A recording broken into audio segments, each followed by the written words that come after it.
Hello everyone, welcome back. In today's video, we're looking at 4 of the most popular Linux distributions: Pop! OS, Linux Mint, Ubuntu, and Fedora. If you're trying to pick the right one in 2025, here's what you need to know.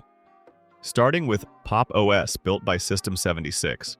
It's based on Ubuntu but optimized for developers, gamers, and power users.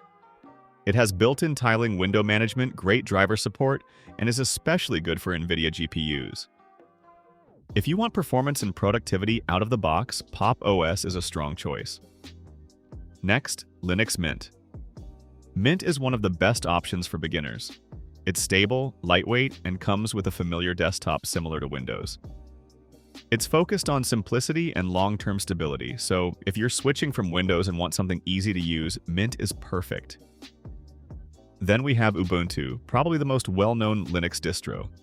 It's user-friendly, has excellent community support, and is great for both beginners and advanced users.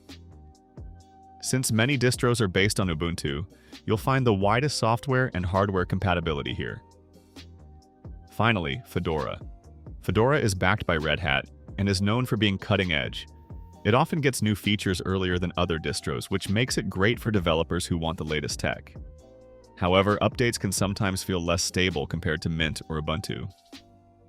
So, which one should you choose? Pop! OS is best for performance and developers.